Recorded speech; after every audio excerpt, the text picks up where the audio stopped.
So welcome everybody to the third session of the four-part series for the Rural Hospital Stabilization Program Expert Learning Collaborative. It is supported by the Federal Office of Rural Health Policy and administered here by us at the National Rural Health Resource Center. I'm Tabitha Stone, a program specialist with the center, and in just a moment, we'll go through our team as well.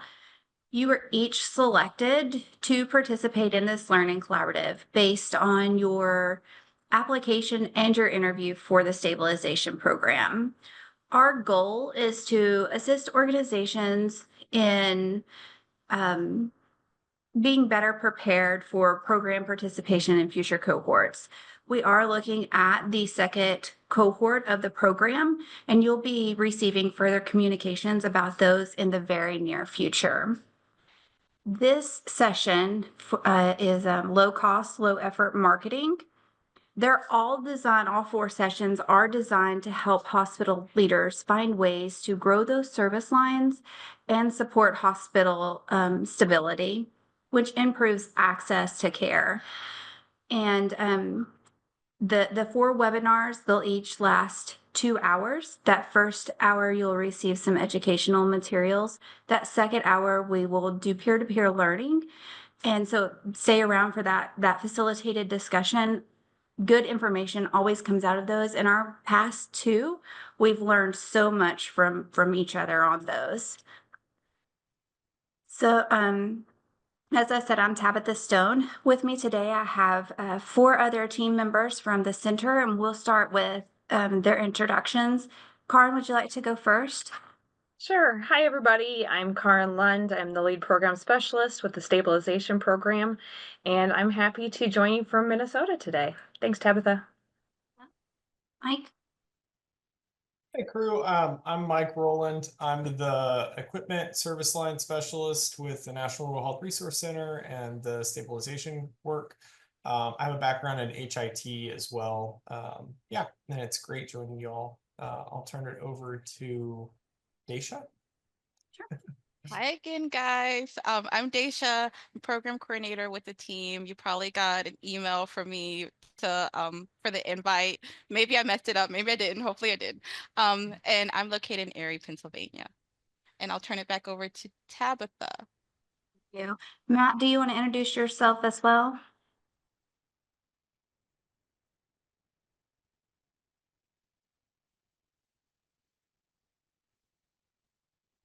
We can come back to Matt. I think he's muted. I do want to acknowledge also that we have Christy Edwards on with us today from the Federal Office of Rural Health Policy.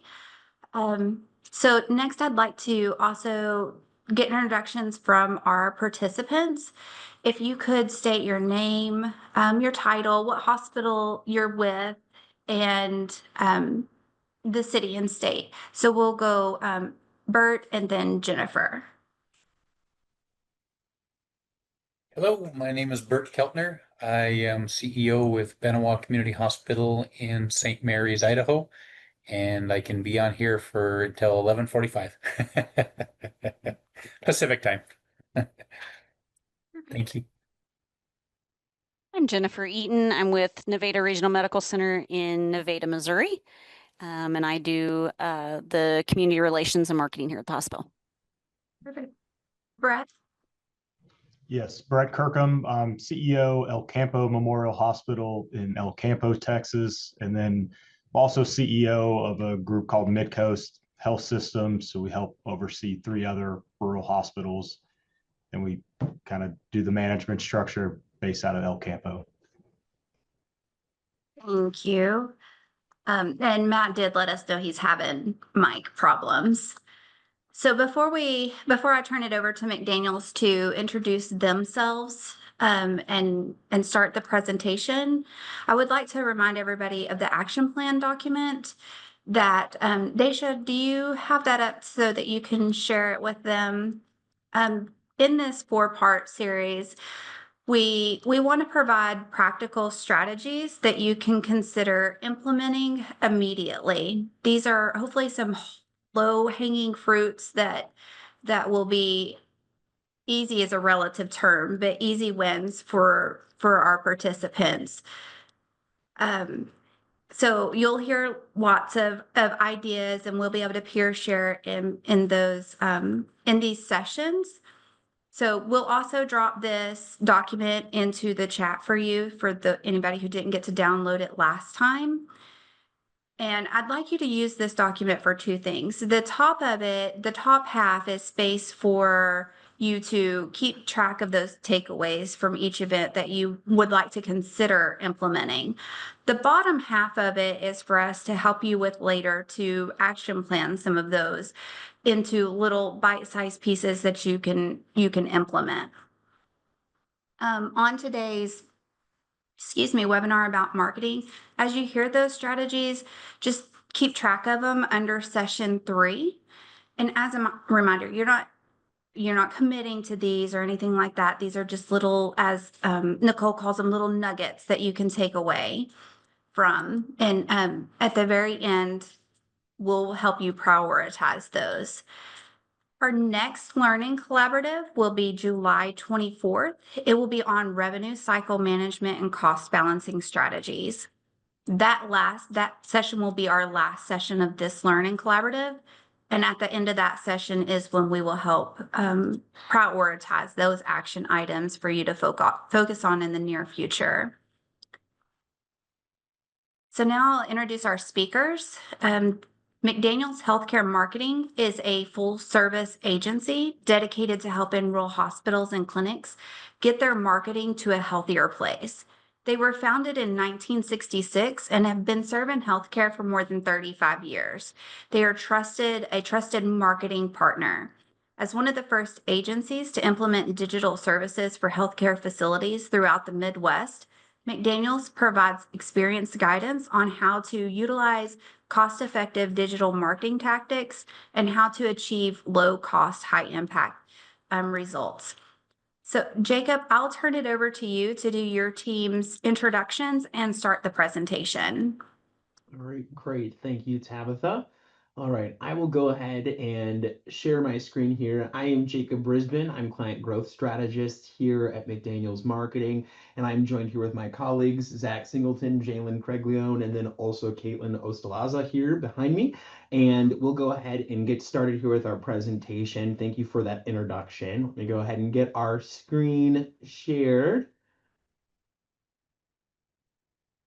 All right, there we are. All right, perfect. All right, and again, thank you so much for having us. We're very pleased to partner again with the National Rural Health Resource Center. We've partnered in the past, and when they asked us to put on this presentation in this Expert Learning Collaboratives program, we were very excited. So we're excited to share with you today low-cost, low-effort marketing tips. And again, I'm Jacob Brisbane, Client Growth Strategist. Zach is an SEO specialist. Caitlin is an SEO and web support specialist. And Jalen is a digital marketing specialist. And each of us will have a portion of this presentation today, and we'll go through different strategies that you will be able to take away and employ there at your rural hospitals. And then we did already go through our introduction. Thank you again so much for that, Tabitha. So we'll go ahead and get into what we're going to cover today. Low cost, low effort marketing initiatives that rural hospitals can implement to improve visibility, build trust, and engage the local community. Today, we're going to talk about community collaboration and outreach opportunities, the importance of digital strategies in rural healthcare, how website content improves visibility and builds patient trust, leveraging Google search and Google business profiles, how to utilize Facebook as a tool to effectively reach patients, real life digital examples from rural hospitals and clinics, best practices for compliance and community trust, free creative resources available for marketing needs, and key takeaways for successful healthcare marketing. All right, then again, I'm Jacob. All right, so I'm going to start off here with community collaboration and outreach opportunities. So perception matters, and be effective at telling your story. Be visible and active in the communities that you serve, and build trust through existing networks, forging effective partnerships with local organizations and media. And so again, these community collaboration outreach opportunities, these are mostly completely free opportunities. It's about getting out and engaging in the community. It's the first bedrock thing that you can do in any organization, is to get out there and to be a part of the community. So we'll talk about partnering with local organizations and then some traditional media tactics as well, that are a little bit more of the just getting back to the roots of good old fashioned PR. So to start out with here, partnering with local organizations is essential. You know, you're a rural hospital and you're providing essential services to your community. You're more than just a band-aid, right? You're not just some little hospital out there. You are an integral part of the communities that you serve. So it's important to be out there and interacting with the other community organizations as well that are also providing services for your community. And that includes schools. So opportunities with a school, for instance, would be community health fairs. And honestly, it doesn't even have to be a school. It could be another organization or a recreation center, something of that nature. But if there's not currently a community health fair, you could look into possibly providing something of that nature. Or for a school, sports physicals. That's something that happens yearly, and that's an opportunity for you to interact with the community, perhaps offering some sports physical services. Things like churches. Churches are very important parts of many communities, and free blood pressure screenings. That's a great opportunity. You can go out and simply interact with those people, and you can promote that in the community as well. And churches already have folks sitting out in the pews every week, and they're going to hear that announcement from the pulpit. It's another opportunity for you to get in front of large groups of people in rural areas to get your message out. Another opportunity would be things like service clubs, so Lions Club or Rotary. But I mentioned Lions Club in particular because Lions Club offers vision and hearing screenings for many communities. It's part of their whole background. And so because many rural communities do have service clubs in the vicinity, partnering with someone like the Lions Club would be an opportunity for you to continue to get your message out in front of a larger group of people. And of course, there's always fundraising partnerships. There are community foundations in some areas, that's true, but there are always opportunities for you to look into how can we partner with somebody else, maybe fundraise with another organization that is also dedicated to healthcare. And then community events. This is a pretty basic one, but consistent presence at local events, community festivals. Many communities have large community festivals. I'm sure that there's a festival near you. Oftentimes, there's the opportunity for you to set up in the vendor area. A lot of times for nonprofits, there's a discounted price or maybe no price at all, just to be able to show up and say, here, we're in your community. We're trying to make a difference for healthcare here in the region.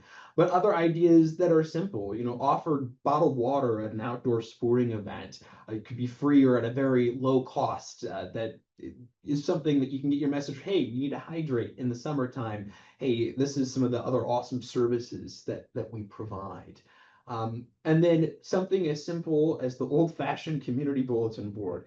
I know here, even in our community, we have, we're about 30,000 here where we're based. But you go down to the coffee shop downtown, we got a community bulletin board, right? You go into a restaurant, they'll have a community bulletin board. That's an opportunity for you to just slap a flyer up there, and to constantly be in the forefront in the public. And again, it's just about getting out and being present. It's the first basic thing that you could do. These are just some tactics that are low cost or no cost at all that you can actually get out and be present in your communities. And then traditional media. The majority of what we're going to talk about today is going to center on digital media because it is the year 2025 and digital media has really truly gone out into the four corners, right? So, but there is still opportunities in traditional media, in particular, no cost or low cost opportunities, believe it or not, with traditional media. One opportunity for that would be to create a community health bulletin. So we talked about the bulletin board. Well, something as simple as maybe a monthly one-page flyer. Just keep it very short and simple. The topics can be, flu prevention, diabetes tips, hydration. Just very simple. And you can distribute that to clinics, pharmacies, churches. But you could also provide that as a mini press release of sorts to a local newspaper. It's possible because nowadays print, is the print newspaper industry isn't what it used to be. A lot of local papers are needing to fill content, and they may find that that's helpful and something that they would just go ahead and include. Those are all opportunities to get out there in front of the public. Another great thing would be to connect with local public media. A local PBS station, NPR. I know that depending on where you're located, it may be quite a distance to get in contact with some of those organizations. But many communities also have things such as public access TV. So there are opportunities even to interact with local government and to say, hey, we want to get our message out there about improving public health. Would we be able to have, an opportunity to share some of that maybe on some public access television? Something else that you could do is pitch staff for interviews. So if you have different staff members, it doesn't, there's all sorts of things. Maybe a nurse or something of that nature. Maybe there's something going on at your hospital that would be worthwhile, and PBS and PR might want to pick up that story. And then discuss seasonal health topics. That could be something as well. Again, going back to the public access opportunity, reaching out, hey, it's flu season. It's important. It really is a matter of public health. We would like to get our story out there. But another thing that's important is to send regular press releases to local media. It's just old fashioned and it gets the message out there. In something to really focus on here would be, patient satisfaction and quality scores. Those are ways to really get that message out. Hey, we just got back this survey about patient satisfaction. It's through the roof. That's a great thing. That's worthwhile. Put it out in a press release. Here's our quality scores. Our hospital's ranking very high. Get that message out there. It's a very simple thing. It's a very simple old school press release right to all the media outlets in your direct vicinity. And that will be something that's worthwhile to talk about with your community. And again, it's your story to tell. So when you're able to take control of the narrative ahead of time, right, you are enabled to do that. And these sort of tactics put you out in the forefront. So it's not people and their misperceptions of maybe what it is that you do. Just tell people what you do, get it out there in front of them. And these are just some simple low-cost ways that you could potentially do that. All right, and so now we're going to get into the bulk of our presentation today. That's digital marketing strategies for rural healthcare. And it's important to reach patients where they are. A lot of times too, you're going to be servicing a large geographic area. So digital is a great opportunity to reach a lot of people that might be scattered out around a large geographic area. So maximize your impact with the low-cost tools that are available to you. Your existing website and making sure that there's content updates made to the website. Google, Facebook, and social media engagement, and free online creative resources. There's so much available today, and you really should take advantage of those when you can. And your website searchability and overall online presence really do cohesively work together to increase visibility and patient reach while improving patient trust and retention. And that represents a significant return on investment that can't be understated here. It's really important to have a web presence, to have an engaging website. It doesn't have to be the brand new, most fanciest website. It just needs to make sure that you've got content updates, being out there in the forefront, so that when someone goes to Google your hospital, that you come up first, that your information is accurate and correct, that you're engaging with people through Facebook, and making sure that you're keeping your message, your story out at the forefront. It is very, very important, and those are the things that increase your visibility and really do improve patient trust and really make you truly to the public the institution that you are for your community. And so with that, I'm going to go ahead and pass it off here to Zach Singleton, our SBO specialist. And we're going to start getting into some of the digital strategies that are available to you. And we're going to start here with Google Business Profiles. Yes. Yeah, so like Jacob said, your digital presence is becoming a very essential part of actually being able to care for your patients and your communities. And I think one thing that we've talked about a little bit, like that I love about rural hospitals and rural healthcare is rural hospitals can actually really get to know their communities, really know the needs of their communities and serve those needs. And your website can be a reflection of that. And so that's really what Caitlin and I do when we do SEO, we do web. There's a lot of technical things with that, but ultimately at the end of the day is we want to help people create websites that reflect that loving care that they have for their communities. And so these are just a few of those strategies that free strategies that we have that we encourage you to implement. So one thing is Google Business Profile. Google Business Profiles are a really great way to get your website and your web content in front of people.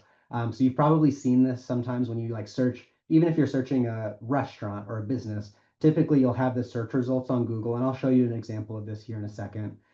There's the search results, and then there's usually a little profile off to the right that just gives a little bit more information about hours of operation, phone numbers to call, things like that. And to utilize that for your hospital is a really great way to get that information to people who are searching.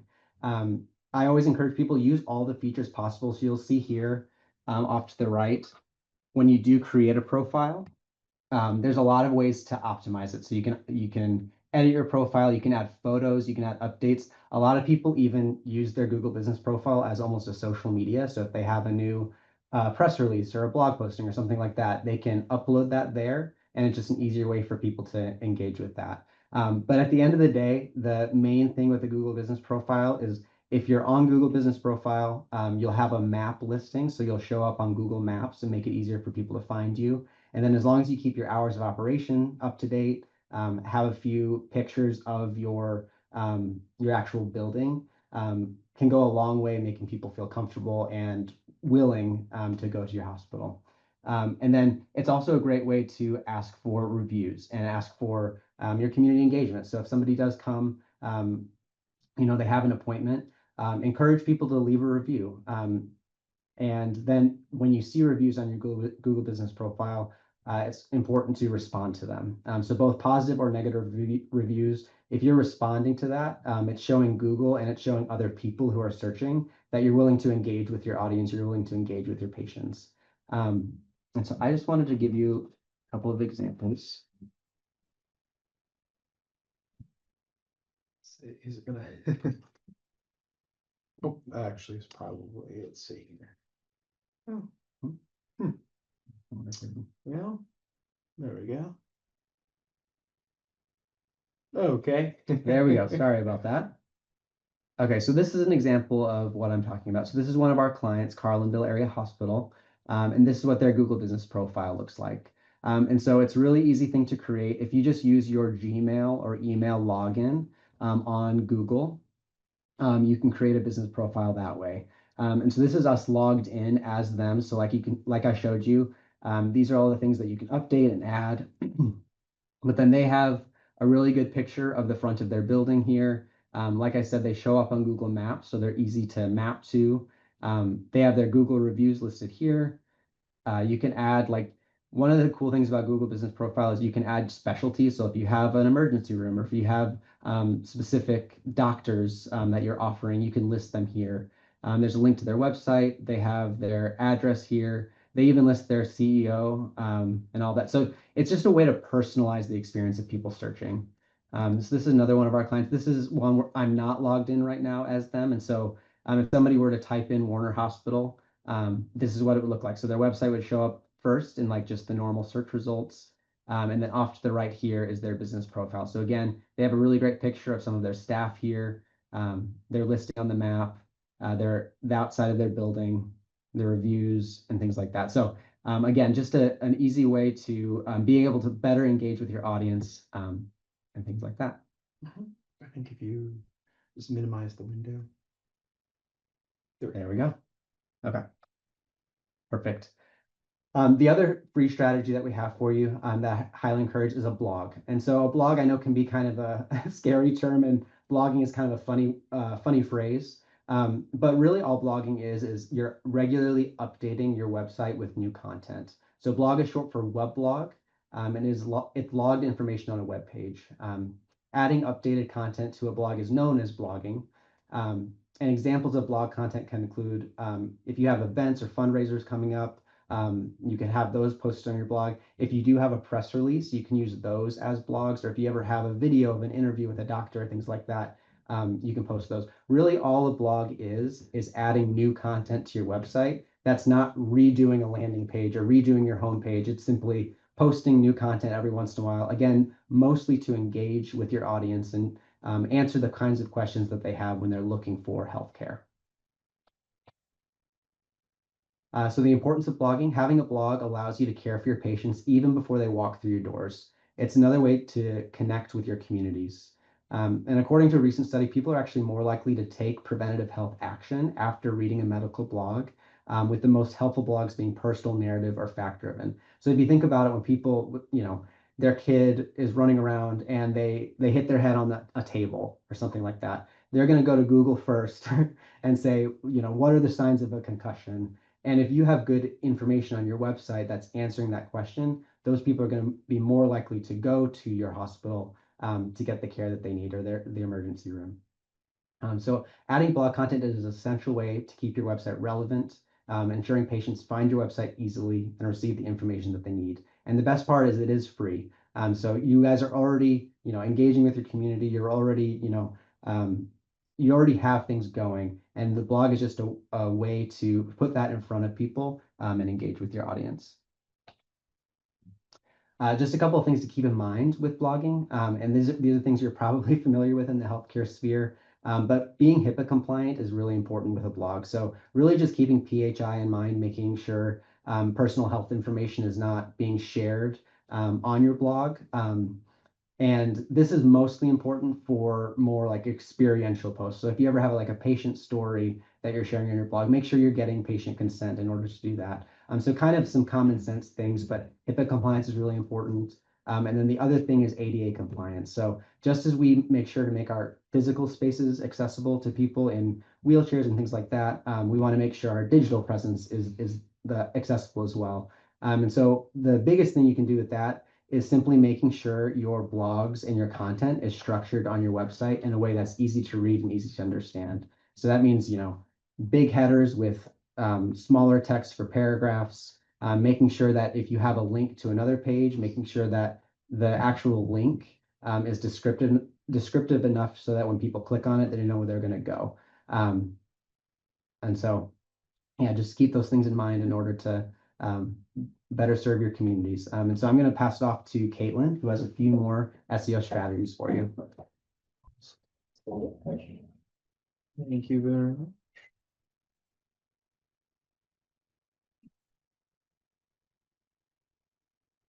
Right. All right. So I'm Caitlin. I can go ahead and get into some more details. So as Zach was mentioning with the blogs, these are just some more in-depth things to keep in mind when making a blog to really make sure that you're prioritizing your audience. And that starts with understanding who the audience is in your community. So is it younger families? Is it more elderly patients? Those are just some things to kind of keep in mind. And you can always use your consumer health survey to see what kind of treatments are people coming in for. And if they're not coming in for a specific treatment that you guys have available, that can be an indication of, okay, maybe we should do a post on this service. Maybe they don't know that that service is available. So that's just something to keep in mind and always keep up with, as they're coming in, and even when patients come in, talking to them, because you might learn that they don't know that that service is offered. So I can go into some other details that can help. So once you understand who that audience is, you'll be able to understand what questions they might have. For example, if it is young families in the area, first-time parents, what questions could they be asking?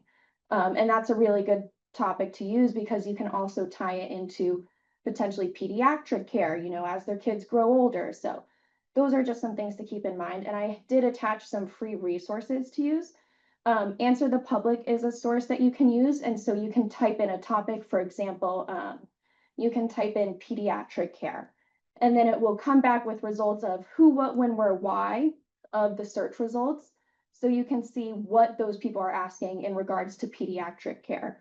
It could be where to find it, or, prenatal type care that people are asking for. It will have a range of different topics and questions that people might be asking. Similarly with Suval, it takes questions through Google search, Bing, Yahoo, anywhere that people could be asking questions.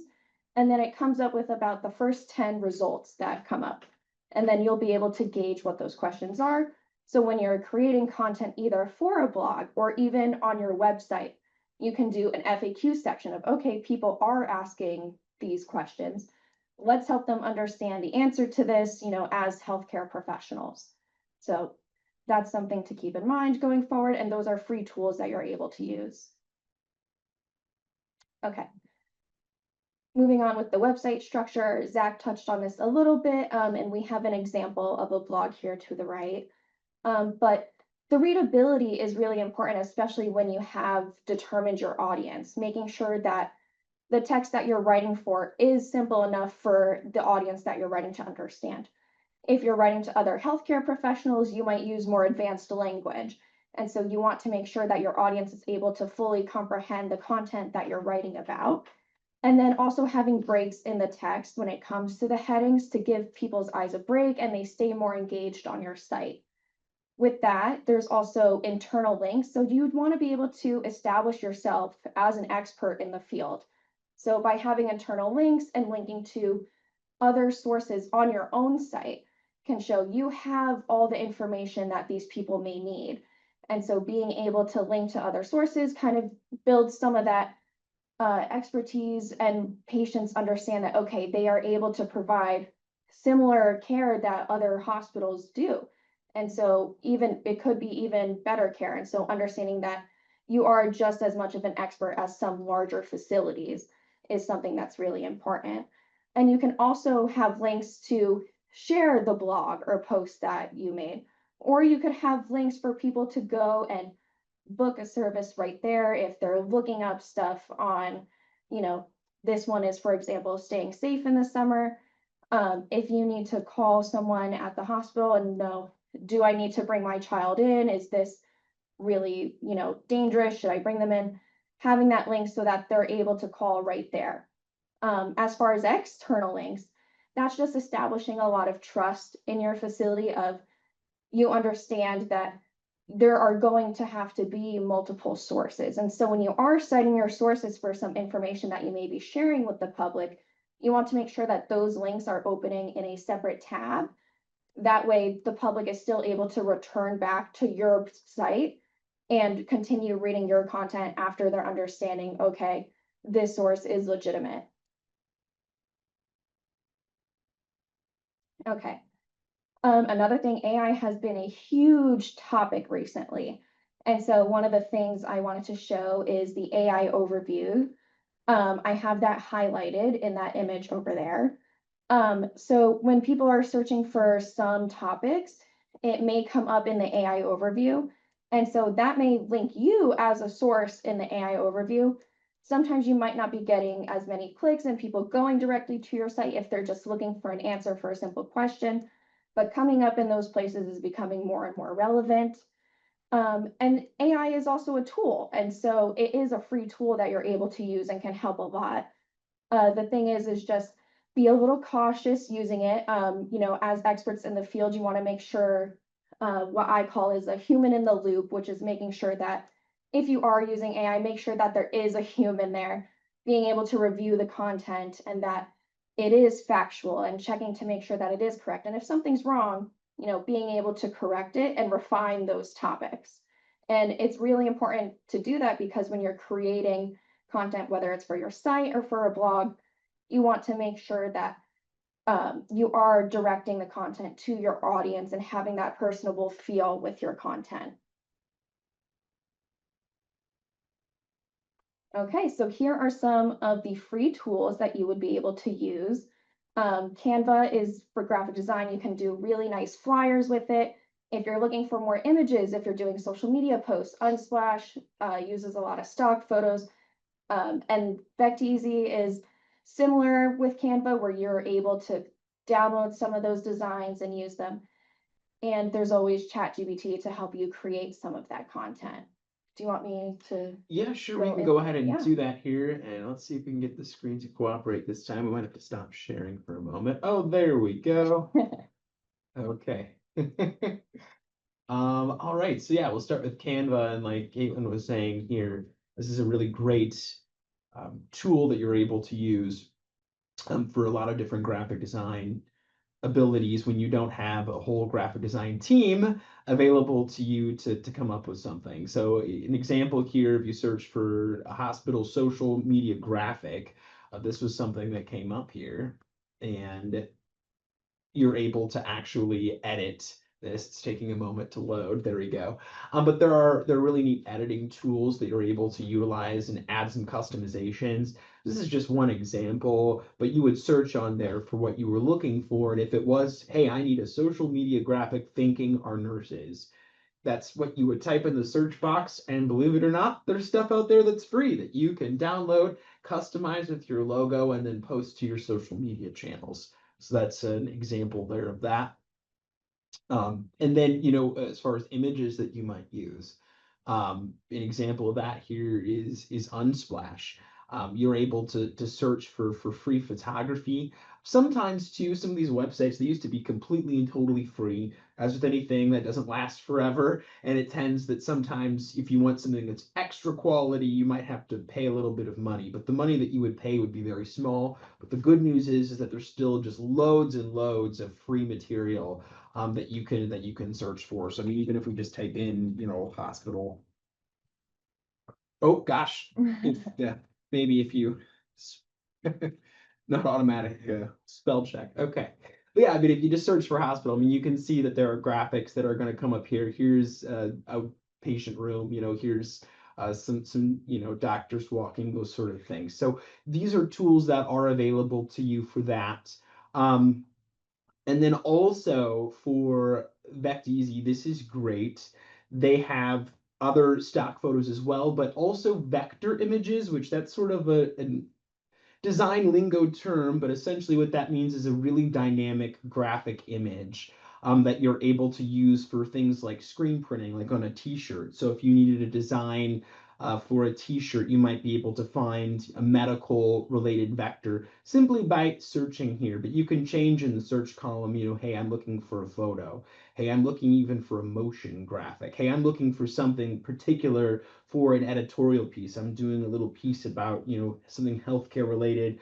I need something quality. You can do that right here. Many of the files are completely free and available. And then we have Chat GPT, which I will let you, I hijacked that portion of the presentation, but yes, the Chat GPT is a really neat tool, and I will let Caitlin explain a little bit about that.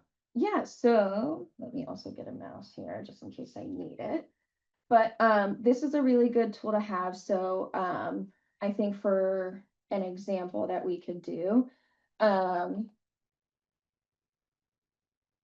with AI, you sometimes want to be very specific with it to make sure that you're getting the content you want.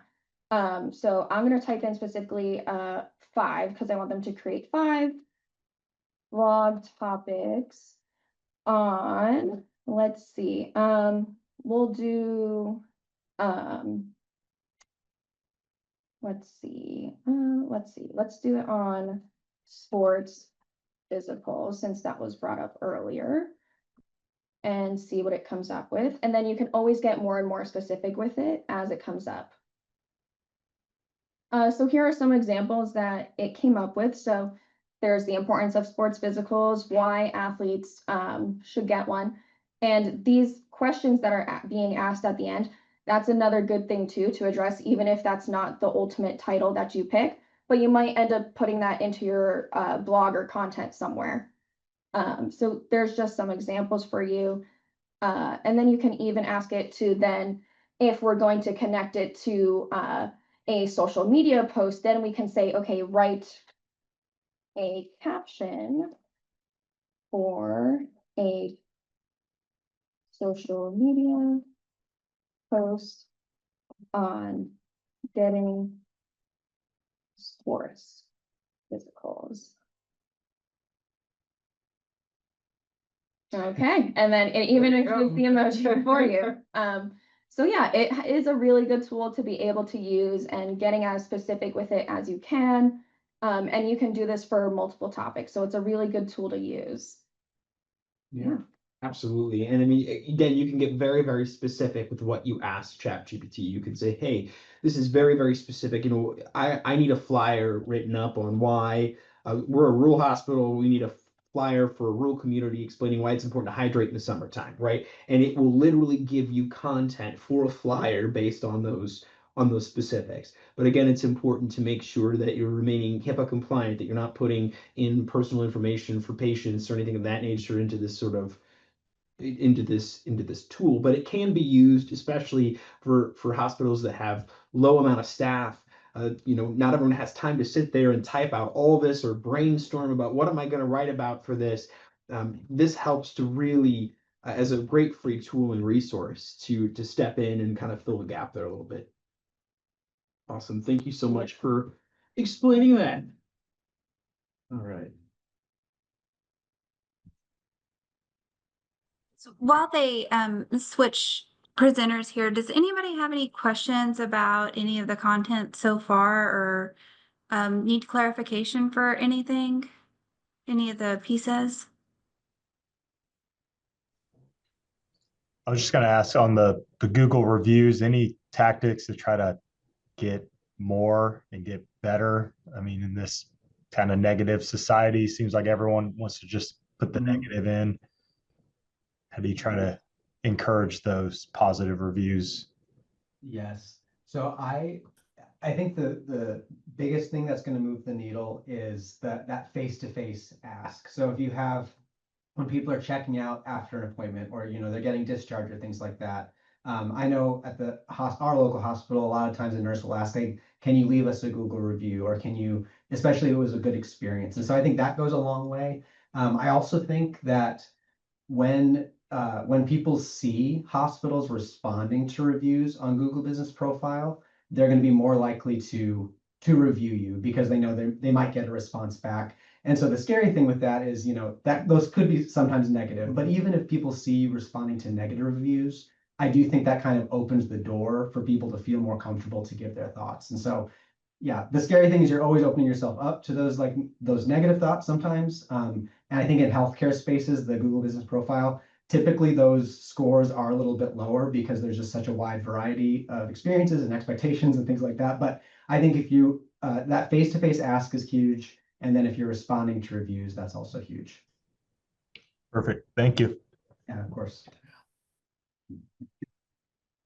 Any other questions about Google or ChatGPT? I know we do have to be careful with ChatGPT because once you enter that content, it's no longer yours. It is public forum. So anything that you enter into ChatGPT, I just want to caution you to be careful because of HIPAA and ADA. That's available to everybody. But if there aren't any more questions, I'll turn it back over to you, Jacob. Okay, great. Thanks so much, Tabitha. All right, let's go ahead and share our screen again here. All right, there we go. All right, and I will pass it now over to Jalen. He is our digital marketing specialist here at McDaniels. He is going to share a little bit about some social media strategy, Yes. particularly Facebook today. Yes. Well, it's nice to see everybody here. And the first point, and Jacob made this, is connect where your patients are. Whether it's their free time or maybe they shouldn't be at work, but where they're at is social media. And still the number one social media is Meta, which is the company that owns Facebook and Instagram. And for a lot of our rural health clients, it's Facebook. It's easy to get started, it's accessible, and most of their community is on Facebook, local businesses, community members. And just to reiterate that point, what are the benefits of having a Facebook presence?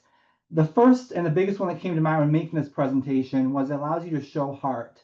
Now, you're not just showing care when you're providing the service, but also outside your building. It allows you to recognize your staff, celebrate milestones, show when you're outside the community through community outreach or partnerships.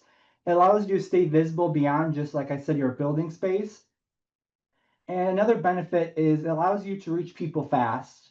It allows you to get the word out with limited time or budget, both to your followers, but also time with Facebook, is that posts often get shared by other local community members or businesses, especially when you tag them in posts. So that's why I love with Facebook, a lot of our clients, including what you see with Carlinville, is they have a lot of community events, so they tag the businesses that were a part of that community event, and that just creates more engagement, the shareability.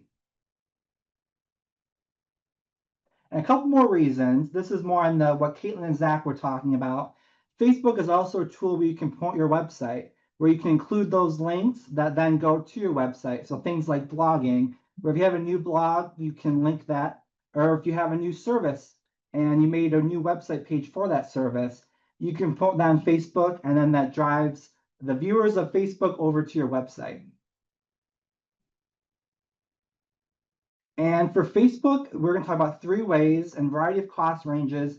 And we came up with these ranges based on real life client examples that we have with rural health, with the rural health clients. So organic, which is probably what several of you probably do already, that's just a non-paid type of posting. Boosted post, low cost. Carlinville, which is the hospital we'll show to you today, they do their boost between $10 to $50, depending on the importance of it or how much they want to get that specific post out there. And Facebook feed ads. And even with $100 or $200, you can see results. You know, if you're doing $100 for 10 days or doing more of a higher end $200 for 30 days, it allows you a more targeted approach to get the word out about a new service or even careers. So to start off, we're going to do organic non-paid posts. This again is when you post without promotion. This is Carlinville. They had a fun, I'm curious if any of you did Hospital Week 2025. They had a lot of different events. One of them was for the community parade that they held. And just for some context on Carlinville, they're about an hour outside of St. Louis, about 45 minutes outside of Springfield. And again, with the non-paid posts, it's important to make this ongoing. So, and with the posts, you'll see these are actually pictures done on their phone. So it's as easy as taking pictures at an event, or if you know something, a staff is celebrating something big, like a big anniversary, taking a quick picture, making a engageable, fun caption. They love to use emojis. And it's about building a relationship outside the building and also sharing maybe even general wellness tips. So if you have that blog you recently made, maybe including a quick preview of that and include that link on there. And it's cost effective because it creates community engagement. And with Facebook, you can do it on your phone. It's very easy to post. And again, that no cost element. And just some tips that we've seen that work the best. Show your people. I like to call it the power of a smile. Use your community pictures, feature staff, patients with permission. I think the best one is staff with patients. And sometimes with healthcare, it can be, you know, with Google reviews, it can be a little bit negative. You're dealing with very serious conditions, but it's also important to show that when the person goes to your healthcare facility, that there's a sense of community, and also the fact that the people working there are their neighbors. So it kind of creates that relatability effect. Spotlight your community, shows your care goes beyond where you practice. So don't be afraid to highlight when and how your team gives back, whether through partnerships or community events. It's as easy as taking a couple pictures on your phone and putting a caption and sharing that out. And another point is also sharing your wins. If you do in a way, it may seem brag sometimes, but it's also important because you can word in a way that shows that when your hospital is thriving, so is your community. So celebrate when you get that recognition, when you have new services, and especially celebrate your team, whether they have recently got a new education or a new cohort of nurses, share your wins. And boosted posts, and Carlinville does a lot of these, between $10 to $50. This one was their spotlighting their provider. This is a paid promotion of existing. This is great for promoting careers, announcements, larger scale events. And they're cost effective because there's more of a reach without a full campaign. And also, when you boost a post, the main difference is unlike a regular post, that's on the bottom here of the post, call to action link pops up. So you'll have a greater chance of people actually going to your website. and you might need to help me, Jacob, redirect with the tab. I'm going to show you the behind the scenes VIP access of what it looks like on Carlinville Yes. and the Cardinal face.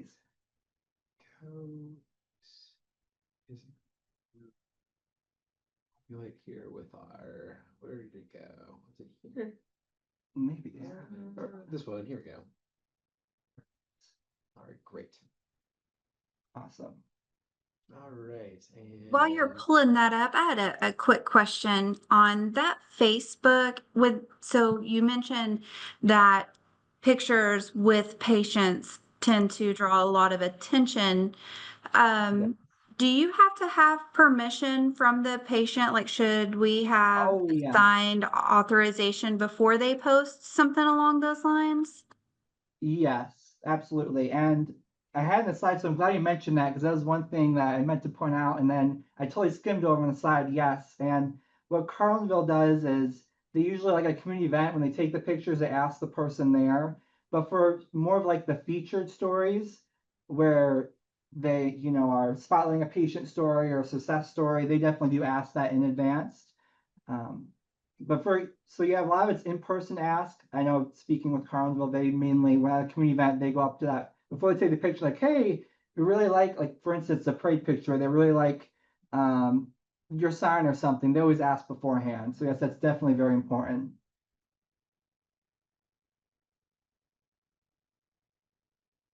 Okay, perfect. And great question. I forgot to mention that. This is why you guys are in healthcare, not me. that page navigated With HIPAA. That- Oh, this one right here. yeah. There we go. You click that, but here is what it looks like. And if some of you probably recognize this page when you're logged in. And so let's say that we like one of the posts. And specifically, I really like the parade post because it had a lot of likes. Let me scroll down to where it was at.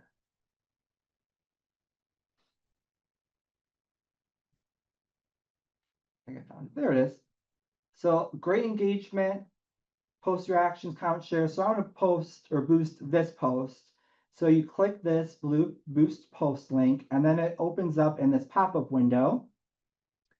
And here's where you set up. And with Facebook, when you scroll, it kind of walks you through it. But it's very important if you don't understand what a button does.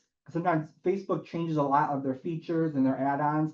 So even I'm like researching sometimes, what does this button mean? But to get started, we have the goals. For our clients, we usually stick with get more website visitors because that post has a link and we want to get them to the website. But there are other ones if you want to, for instance, get more page followers or even have the post get more post engagement. And if you would like to, it pulls the link right from your post, but if you'd like to change the link to a different link from the post, you can change that there. This is one of the add-ons on Facebook. It's Advantage Plus Creative, and this is where it can change the copy, change images through AI, which we usually like to avoid and keep the original post on that, so I always keep that off. And here's where you set up the audience. And I have another slide that'll go over more details on this. But for this specific one, we did a parent audience. So on Facebook, you can sort by county, zip code. For Carlinville, we do city and do ranges, radiuses. Keep the optimized locations off, which means stick to the locations that we're saying. And for Facebook, you can all hear the interests that we did for them: parenting, health and wellness. And you can also target based on life events. So we're targeting parents with this post. And here's where you set the duration. So we're doing 3 days at $10. And a great feature of this is estimated daily results. So this is based on the area you're showing your post in and also the budget. So based on our audience size and the budget, we'll have between about 1.8 to 5.3 accounts that'll be reached with this boost.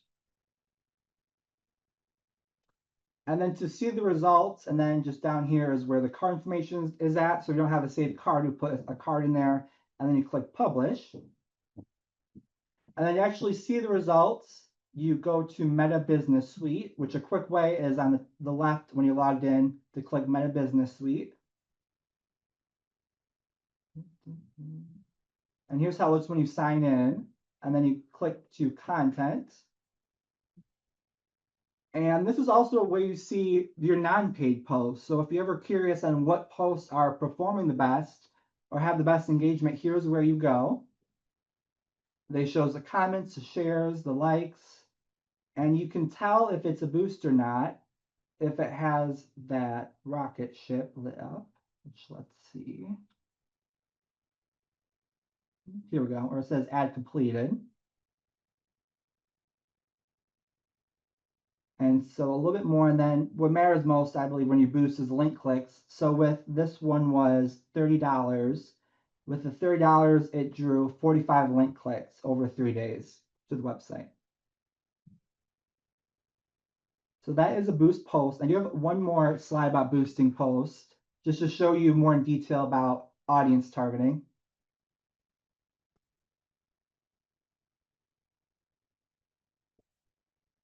Perfect. Thanks, Jacob.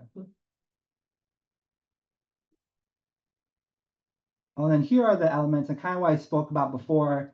The main difference between a regular Facebook post and boosted is that call to action website link click. Sometimes when you make a post, as some of you are aware, you put the link at the bottom, and if they don't read the caption, they probably won't see the link.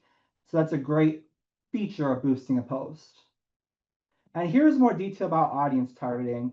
So a big benefit is when you post something regularly, you don't know who will see it. But with a boost, if it's a post specific to like women's healthcare, senior wellness, you can specify it based on age, gender. Another big benefit is location. So making sure that the people we serve in our area, they're seeing it, not maybe a bigger city nearby if they're seeing it. And interests, so detailed interests, you can target by hobbies, activities, pages. So Caitlin brought up the example of sports physicals. If you want to target athletes or people, in active living, you can target them. And life events. This one is great for parents. And then also if they recently moved. So if you're doing maybe a branding post, a more general post about the hospital and you want to reach people who may not know about your healthcare or primary care facilities, that would be a great option. And the last option is Facebook feed ads. And this is really about having more targeting power. So it is a higher spend, and unlike it doesn't show up as a post, it's its own separate ad. And this is great for strategic promotion. So think if you have a new service, and you want to promote a service line, community-wide initiatives, brand awareness.